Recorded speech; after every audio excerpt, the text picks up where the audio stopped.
आज की कहानी है आलस्य का परिणाम। एक समय की बात है, एक छोटे से गांव में राम नाम का एक आदमी रहता था। वह बहुत आलसी था और हर काम को टाल देता था। गांव में एक दिन एक व्यापारी आया जिसने घोषणा की कि वह नौकरी पर लोगों को रख रहा है। राम ने यह सुनकर सोचा, मुझे भी नौकरी करनी चाहिए, लेकिन अभी बहुत गर्मी है, कल ही जाऊंगा। अगले दिन भी राम सोता रहा और व्यापारी ने दूसरे मेहनती लोगों को नौकरी पर रख लिया। एक सप्ताह बाद एक अन्य बड़ा अवसर आया, पर राम ने फिर से टाल दिया।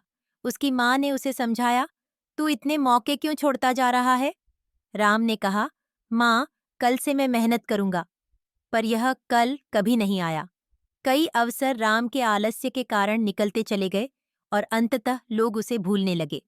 व्यापारी ने कहा, मैंने हर मेहनती व्यक्ति को काम दे दिया है, अब मुझे और कोई जरूरत नहीं। राम पछताने लगा, लेकिन अब कुछ नहीं हो सकता था। एक दिन राम को पता चला कि सभी मेहनती लोग अब अमीर हो चुके हैं। वह जाकर उन लोगों से पूछता है, क्या अब भी मेरे लिए कोई काम है? गांव के अमीर लोग हंसते हुए कहते हैं, अब तुम्हें कोई काम नहीं देगा।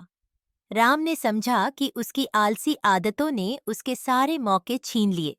उसने कसम खाई कि वह आगे से हर मौके का फायदा उठाएगा, पर अब बहुत देर हो चुकी थी और गांव में उसके लिए कोई अवसर नहीं बचा था। उसकी आलसी आदतों ने उसके सारे सपने बर्बाद कर दिए थे। राम अब गांव के लोगों के लिए एक उदाहरण बन गया था कि आलस्य जीवन को बर्बाद कर देता है। लोगों ने कहा, राम का हाल देखो, इसलिए हमें कभी आलसी नहीं होना चाहिए। इस प्रकार राम की कहानी ने सभी को सिखाया कि आलस्य अवसरों को नष्ट करता है।